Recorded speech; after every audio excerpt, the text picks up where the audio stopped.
आदाब नाजरीन, भारत एक्सप्रेस उर्दू की जानिब से आपका इस्तकबाल करते हैं और आपको सलाम पेश करते हैं। इसराइल और हमास के दरमियान जंग के 4 माह मुकम्मल होने वाले हैं। एक तरफ जंग बंदी की कोशिशें हो रही हैं, बातचीत की जा रही है और ये बात भी सामने आ रही है कि रमज़ान से पहले यानी रमज़ान का मुबारक महीना शुरू होने से पहले आर्जी तौर पर या एक तवील जंग बंदी हो सकती है। लेकिन इस दरमियान इसराइली फ़ौज की जो जारहियत है, वहशियाना कार्रवाई है, वो बढ़ती जा रही है। इसी ज़िम्न में एक दिन पहले ही इसराइली फ़ौज ने खुराक और इमदादी सामान लेने वाले निहत्थे और आम फ़लस्तीनी शहरियों को निशाना बनाकर 100 से ज़ायद फ़लस्तीनियों को हलाक किया है और 1000 के करीब अफराद ज़ख्मी हुए हैं। ये एक जो वहशियाना कार्रवाई है इसराइली फ़ौज की, इसी सूरत हाल पर बातचीत करेंगे भारत एक्सप्रेस उर्दू के एडिटर डॉक्टर खालिद रज़ा खान, जो आपके सवालों का जवाब देंगे। डॉक्टर साहब, आपका इस्तकबाल है। इसराइल की जो वहशियाना कार्रवाई है और फायरिंग जो हुई है, 100 से ज़ायद अफराद हलाक और 750-800 अफराद ज़ख्मी हुए हैं, इसे आप कैसे देखेंगे? ये खुल्लम खुल्ला इसराइल की बर्बरियत है, इसराइल की जारहाना कार्रवाई का एक खुला सबूत है।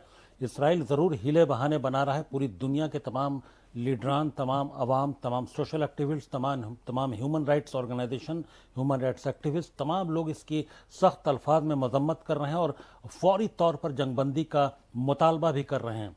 और इसराइल ने पहले जब ये इस तरह की फायरिंग की तो उसके बाद इसराइल ने कुछ और बहाना बनाना शुरू किया कि ये चूँकि लोग ट्रक को लूटने की कोशिश कर रहे थे तो उस भगदड़ में मौत हो गई, और कुछ को बाद में ये बयान आया कि ट्रक के से कुचलने की वजह से वो मौत हो गई।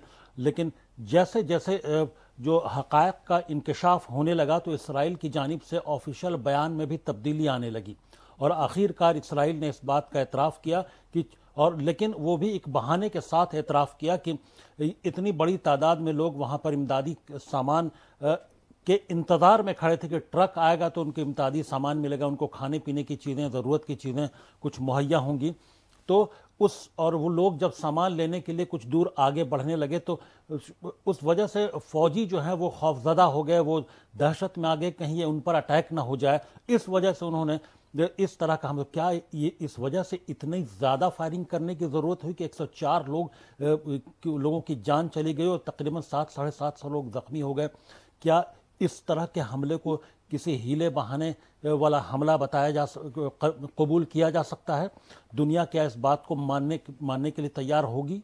लेकिन इसराइली फ़ौज या इसराइल की तरफ से जो मज़हका खेज दावा किया जा रहा है और जो दलील दी जा रही है, इस पर दुनिया क्या कार्रवाई कर रही है? पूरी दुनिया सिर्फ लफ्ज़ी बयानबाजी कहा जाए, ज़बानी जमा खर्च के अलावा और कोई कार्रवाई नहीं की जा रही है। ये कब तक चलेगा? कतर की जानिब से, सऊदी अरब की जानिब से, एंटोनियो गुटेरस जो यूएन सेक्रेटरी जनरल हैं उनकी जानिब से, यहाँ तक के अमेरिका की जानिब से जो बाइडेन के दफ्तर से तमाम लोग अब जंगबंदी की बात कर रहे हैं। हकीकत यह है कि अमेरिका भी इसराइल के इस जारहाना रवैये से ऊब चुका है। 5 महीने होने को हैं जब से ये जंग की शुरुआत हुई है 7 अक्टूबर से। तो इन 5 महीनों में मुसलसल अमेरिका में भी अवाम सवाल उठाने लगे हैं, कांग्रेसमैन सवाल उठाने लगे हैं। अभी गुज़श्ता दिनों अमेरिकी कांग्रेस में एक कांग्रेसमैन रो खन्ना जब मुसलसल सवालात की झड़ी लगा रहे थे, जो डिफेंस सेक्रेटरी हैं लॉर्ड ऑस्टिन, उनसे मुसलसल उनको कांग्रेस में उनकी मौजूदगी में उनसे सवाल पूछा जा रहा था और वो जवाब देने के लिए मजबूर थे कि ऑफिशियली अभी तक जो इसराइल का फिगर था, इसराइल लगातार इस बात को कह रहा था कि जो हमास की जानिब से, जो उनकी हेल्थ मिनिस्ट्री की जानिब से बयान आ रहा है कि 30,000 लोग मारे गए और 70,000 या 72,000 लोग ज़ख्मी हैं, तो ये इन्फ्लेटेड फिगर है। इस पर उनसे जब कांग्रेस में सवाल किया गया, जो रो खन्ना ने जब सवाल किया तो डिफेंस सेक्रेटरी लॉर्ड ऑस्टिन को कहना पड़ा कि हाँ 25,000 लोगों के मौत को उन्होंने कबूल किया कि हाँ 25,000 लोग फ़िलिस्तीनी जो जाबहक हुए हैं। ये बहुत बड़ी तादाद है। अमेरिका के जानिब से ऑफिशियली पहली मरतबा इस बात का एतराफ़ किया गया कि 25,000 फ़िलिस्तीनी मारे गए हैं। तो 25,000 फ़िलिस्तीनियों का मारा जाना ये भी अपने आप में बहुत बड़ी बात है। अगर अमेरिका इस बात को तस्लीम कर रहा है, कांग्रेस में इस बात को ऑफिशियली तस्लीम कर रहा है, ऑन रिकॉर्ड तस्लीम कर रहा है, तो कुल मिलाकर मुसलसल अमरीकी हुकूमत में भी जो इसराइल की इस जारहाना कार्रवाई से मुसलसल इसराइल जिस तरह से हमले कर रहा है, जिस तरह से इंसानी हुकूक की खिलाफ वर्जी कर रहा है, इंसानी जानों को, ये एक तरह का जेनोसाइड जो जारी रखे हुए, उससे अमरीकी हुकूमत भी तंग आ चुकी है। लेकिन बहुत सारी मजबूरियां हैं जिसकी वजह से वो उसकी पुष्टपनाही के लिए मजबूर हैं। यहां तक सवाल किया गया लॉर्ड ऑस्टिन से यूएस कांग्रेस में कि अब अमेरिका क्यों नहीं रोक रहा है एमुनिशन और हथियार की सप्लाई इसराइल को, क्योंकि वो जब अमेरिका इस बात को कबूल कर रहा है कि 25,000 फिलिस्तीनी अवाम की जान गई है, तब फिर हथियार सप्लाई करने का जवाब कहां बनता है इसराइल को। तो कितने हथियार सप्लाई किए गए, इसको ऑफिशियली ऑन रिकॉर्ड वो जानना चाहते थे कांग्रेस में। तो इसको लॉर्ड ऑस्टिन ने इस पर भी जवाब दिया कि हाँ, और तमाम तरह के जो जवाबात हैं उनको देने पर मजबूर होना पड़ा। तो हालात ये हो चुके हैं कि अमेरिकी हुकूमत के अंदर भी एक तरह का इंतशार पैदा होने लगा है इसराइल की इस जारहाना रवैये को, इसराइल जो हमास जो जंग है और इसराइल की जो जारहाना कार्रवाई है गजा पर, उसको लेकर। इस बीच में जब हम बात कर रहे हैं कि जंग बंदी की भी कोशिश की जा रही है, अमेरिका भी चाहता है और इसराइल के हमले से अमेरिका भी परेशान है। जो बाइडन भी इसमें अब पेश हैं और वो चाहते हैं कि यह हमला अब रुकना चाहिए, आर्जी जंग बंदी होनी चाहिए। लेकिन इस दरमियान ये जो 104 अफराद की हलाकत हुई है, इससे पहले भी एक हफ्ते में तकरीबन 400-500 हलाकतें हुई हैं। तो इस पर एक तरफ बात की जा रही है जंग बंदी की, आर्जी जंग बंदी की, और उसके बाद हमला भी किया जा रहा है। तो क्या ये सिर्फ और सिर्फ वक्त नहीं गुजरता जा रहा है? अमेरिका पर सवाल जो उठ रहा है वो क्यों जो बाइडन इसके जवाबदेह नहीं है? अब नहीं, जो बाइडेन तो जवाबदेह हैं, कैसे दुनिया उनको कैसे छोड़ेगी? जो बाइडेन खुद को भले ही बरी करने की कोशिश कर रहे हो, लेकिन जिस तरह से पुष्टपनाही अमेरिका की जानिब से इसराइल की होती रही है और जिस तरह का फिगर दुनिया के सामने आया है मौत का, गजा में हर 75 फिलिस्तीनी में से एक फिलिस्तीनी हलाक हुआ है। और अब सोचिए, हर 75 में से एक फिलिस्तीनी हलाक होना कितनी बड़ी तादाद है। महज 23 लाख की आबादी और हर 75 में से एक फिलिस्तीनी हलाक हो रहा है। तकरीबन 1,36,000 जो रेसिडेंशियल बिल्डिंग्स हैं उनको तबाह बर्बाद कर दिया गया। और जो पानी पीने के कुएं हैं, जो वेल हैं, जो ट्यूबवेल हैं जिनसे आवाम को पानी मिलता है, तकरीबन 132-150 उन तरह के कुओं को, उस तरह के ट्यूबवेल्स को तबाह किया गया जानबूझकर टारगेट करके। ये जो इन तस्वीरों को पानी की टंकी पर अटैक किया जा रहा है बॉम्ब से, इस तरह की तस्वीरें तो पहले दुनिया देख चुकी है। ये सब तस्वीरें मीडिया में आ चुकी हैं कि किस तरह से वाटर टैंक पर बमबारी की जा रही है। तो ये पूरी दुनिया ने देखा है। हॉस्पिटल वहाँ काम नहीं कर रहे हैं।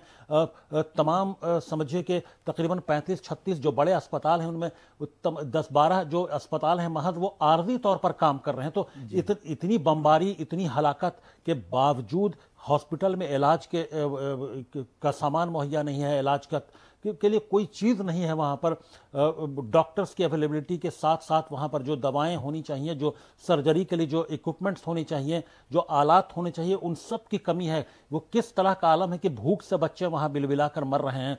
कल ही इस 24 घंटे के अंदर का बात है कि पूरी रिपोर्ट है कि 4-5 बच्चे सिर्फ भूख की वजह से वहाँ पर दम तोड़ने को मजबूर हो गए। बूढ़े हैं, हामला खवातीन हैं, ये सब भूख की वजह से दम तोड़ रही हैं। तो जाहिर सी बात है कि इस तरह के आलम में रफा बॉर्डर पर जो भीड़ मौजूद थी, वो भीड़ यकीनी तौर पर खाने के इंतजार में थी और खाने की अशिया का ही इंतजार कर रही थी। और उन भूखे लोगों पर जिस तरह से इसराइल ने जो वहशियाना कार्रवाई की है, इसकी जितने भी सख्त अल्फाज में मजम्मत की जाए वो भी कम है। इसराइल की इस दरिंदगी का इसराइल को जवाब देना पड़ेगा। हमास की जानिब से ये ऑफिशियल बयान भी आया है कि इसराइल बार बार इसराइल ये चाहता है कि किसी न किसी तौर पर कोई एग्रीमेंट हो या बमबारी हो, लेकिन इसराइल को नुकसान इतना हो गया और उसके बाद भी जारहाना कार्रवाई जारी रखता है और मासूमों पर जिस तरह से बमबारी कर रहा है, उनकी जानें ले रहा है। तो ऐसे में किसी तरह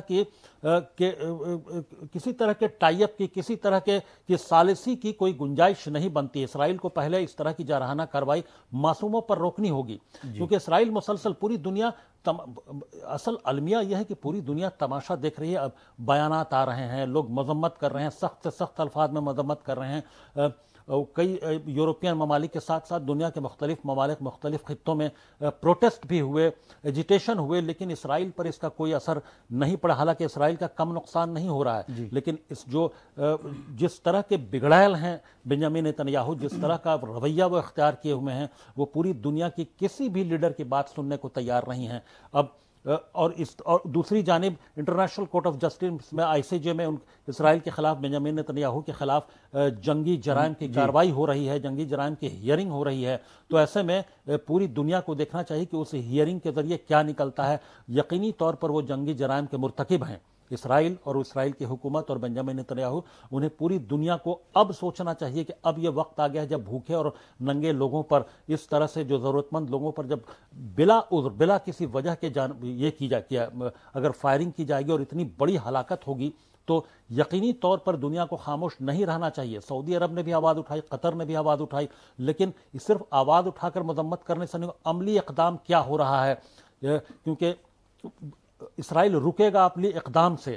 اسرائیل کو بنیامین نتنیاہو جیسی جو سفاک شخصیت ہے، اس کو روکنا اتنا آسان نہیں ہوگا۔ سفاکی کی کوئی انتہا نہیں ہوتی۔ جب ایک شخص سفاک اور سائیکوپیتھ ہو جاتا ہے، سوشیوپیتھ ہو جاتا ہے، تو اس کو صرف اپنی حکومت نظر آتی ہے۔ کتنی انسانوں کی، معصوموں کی وہ جان لے رہا ہے، اس کو کچھ پتہ نہیں ہوتا۔ وہ صرف ایک الگ ذہنیت میں جی رہا ہوتا ہے، اس کو صرف حکومت چاہیے، اور یہی بنیامین نتنیاہو کے رویے سے نظر آ رہا ہے۔ تو دنیا کو نوٹس لینا پڑے گا، دنیا کو ہوش کے ناخن لینے ہوں گے، تبھی بنیامین نتنیاہو کی اس جارحانہ رویے کو اور اس سفاکی کو روکا جا سکے گا۔ 30,000 سے زائد فلسطینی شہید کیے جا چکے ہیں، ہلاک کیے جا چکے ہیں، لیکن آج جو امریکی صدر اور قطر کے جو امیر ہیں، دونوں کے درمیان ایک خاص اور اہم میٹنگ ہوئی ہے، اور اس پر زیادہ زور دیا گیا ہے کہ یہ جنگ بندی جو ہونی ہے، یہ کم از کم 6 ہفتوں کی ہونی چاہیے اور رمضان سے پہلے ہونی چاہیے۔ جبکہ جو بائیڈن اس سلسلے میں 2-3 بیان گزشتہ ایک ہفتے میں دے چکے ہیں۔ ایک طرف وہ بیان دے چکے ہیں کہ 3 مارچ کے آس پاس کا انہوں نے ڈیٹ بھی اعلان کر دیا ہے۔ آج ہم بات کر رہے ہیں تو 1 مارچ ہے، 3 مارچ کے آس پاس یہ جنگ بندی ہو جائے گی۔ اور دوسری طرف اب اسرائیل کی طرف سے ہی ایک کوشش شروع ہوئی ہے کہ مسجد اقصی میں، بیت المقدس میں نماز نہیں پڑھنی دی جائے گی، اس پر پابندی لگا دی جائے گی۔ اسے کیسے دیکھیں گے آپ کہ رمضان میں پابندی؟ دیکھیں، یہ اس سفاکی کا ایک یہ مظاہرہ کرنے کی کوشش کر رہا ہے اسرائیل کہ وہ ایک طرف تو حملہ کر رہا ہے معصوموں پر، دوسری جانب جو مذہبی آزادی ہے نماز کی، روزے کی اور رمضان کے مہینے کو آبزرو کرنے کی، اس کو وہ روکنے کی کوشش کر رہا ہے۔ حالانکہ حماس نے، اور صرف حماس کی بات نہیں ہے، تمام جو اسرائیلی ہیں انہوں نے تمام جو فلسطینی ہیں انہوں نے اس بات کا اعلان بھی کر دیا ہے کہ وہ مسجد اقصی کی جانب مارچ کریں رمضان سے پہلے، تاکہ رمضان وہاں گزار سکیں، رمضان کے جو روزے ہیں، روزے کا اور باقی جو اپنے مقدس اوقات ہیں اس میں گزار سکیں۔ تو اس کوشش کو بھی ناکام کرنے کی کوشش کی جانے، جو جنگ بندی کی بات ہو رہی ہے کہ رمضان کی وجہ سے 6 ہفتوں کی جنگ بندی ہو، حالانکہ ہم یہ چاہیں گے کہ یہ عارضی جنگ بندی نہ ہو کر یہ ایک پرماننٹ جنگ بندی ہو، مستقل جنگ بندی کی جانب اس کو لے جانا چاہیے۔ اگر یہ عارضی جنگ بندی اور 6 ہفتے کی جنگ بندی کی بات ہو بھی رہی ہے تو یقینی طور پر لوگوں کو رمضان پوری طرح سے، حالانکہ لوگ خوفزدہ ہیں، لبنان ہو یا آس پاس کے ویسٹ بینک ہو، تمام آس پاس کے ممالک جہاں اسرائیلی حکومت کی جانب سے بمباری کی جا رہی ہے، لوگوں کے گھر تباہ کیے جا رہے ہیں، وہ بھی خوفزدہ ہیں۔ وہ سب تمام لوگ، رمضان اب بہت ہی قریب ہے، تو لوگ اس بات کے لیے فکر مند ہیں کہ رمضان میں کیا ہوگا، رمضان کیسے ہوگا۔ تو اس بات کو لے کر تمام فلسطینی فکر مند ہیں، اور غزہ کی جانب اسی لیے مارچ کا اعلان کیا گیا ہے۔ مسجد اقصی کی جانب مارچ کا اعلان کیا گیا، مسجد اقصی کے لیے۔ تو جو حماس نے یہ مسجد اقصی کی جانب مارچ کا اعلان کر دیا ہے، تو اب اور اسرائیلی فوج نماز پڑھنے سے روکنا چاہتی ہے، تو اب پھر یہاں بھی ٹکراؤ کی بھی صورتحال پیدا ہوگی۔ کیا جو عرب ممالک ہیں اور جو اسماعیل ہانیہ ہیں حماس کے لیڈر، انہوں نے بھی اس عرب ممالک پر یہ ذمہ داری ڈال دی ہے اور کہا ہے کہ یہ عرب ممالک کی ذمہ داری ہے کہ وہ اسرائیل کو روکیں، اور کوئی بھی عبادت کرنے سے نہیں روک سکتا۔ یقینی طور پر یہ عرب ممالک کی ذمہ داری ہے۔ تمام مسلم ممالک جو حکمراں ہیں آس پاس، اور خاص طور سے جو عرب حکام ہیں، उनकी जिम्मेदारी है कि वो रमज़ान के महीने में बैतुल मुक़द्दस में वो अगर जाने से रोके जाने की कोशिश होती है इसराइल की जानिब से, तो सिर्फ उनको नहीं, मैं तो पूरी दुनिया से अपील करूंगा। हमेशा अमेरिका जो रिलीजियस फ्रीडम की बात करता है, रिलीजियस फ्रीडम इंडेक्स बनाता है तमाम ममालिक की, किस मुल्क में कितनी आज़ादी है, वो जो अलंबरदार बनता है रिलीजियस फ्रीडम का, वो क्या कर रहा है। जो बाइडेन का रोल इसमें देखना अहम होगा कि वो इस वक्त क्या करते हैं, रिलीजियस फ्रीडम की बात करते हैं, हर साल रिपोर्ट निकालते हैं, हिंदुस्तान को, चीन को और मुख्तलिफ ममालिक को कटघरे में खड़े करने की कोशिश करते हैं वो इसराइल के मामले में क्या कर रहे हैं। एंटोनियो गुटेरेस इस सिलसिले में, हालांकि वो उनसे बहुत अच्छी तवक्को है और वो हमेशा बयान देते हैं और उनसे अच्छी मुस्बत उम्मीद भी है, लेकिन सबसे मुस्बत उम्मीद जो हम लोगों को करनी चाहिए वो जो बाइडेन से करनी चाहिए, क्योंकि वो अलमबरदार बनने की कोशिश करते हैं ये रिलीजियस फ्रीडम की। जी ठीक है, बहुत शुक्रिया डॉक्टर साहब आपका। इसराइल की जो दरिंदगी है उसकी जितनी मजम्मत की जाए वो कम है। पूरी दुनिया मजम्मत कर रही है, इसराइली अवाम की तरफ से भी उनकी मजम्मत की जा रही है, लेकिन इसराइली फ़ौज और वज़ीर आज़म बेंजामिन नेतन्याहू अपने शर्मनाक रवैये पर अब भी कायम हैं और वो मासूम और निहत्थे फ़लस्तीनियों का कत्लेआम कर रहे हैं। लेकिन अब आलमी दबाव के आगे उनको झुकना ही पड़ेगा, और जिस तरह से अमरीकी सदर और दीगर अरब ममालिक और जो सालिसी करने वाले ममालिक हैं उनकी तरफ से जो इक़दामात किए जा रहे हैं, अब इस बात की उम्मीद है कि शायद जल्द ही आर्जी जंगबंदी हो जाएगी। बहरहाल इसराइल जो कुछ कर रहा है फ़लस्तीन में वो बहुत गलत है, उसे किसी भी सूरत बर्दाश्त नहीं किया जा सकता। आप देखते रहिए भारत एक्सप्रेस उर्दू और हमें दीजिए इजाज़त। हमारी वीडियो आपको पसंद आए तो लाइक कीजिए, शेयर कीजिए और सब्सक्राइब कीजिए। साथ ही कमेंट बॉक्स में आप अपनी राय भी ज़रूर दें। और हाँ, अगर फेसबुक पर आप वीडियो देख रहे हैं तो हमारे पेज को फॉलो करना ना भूलें।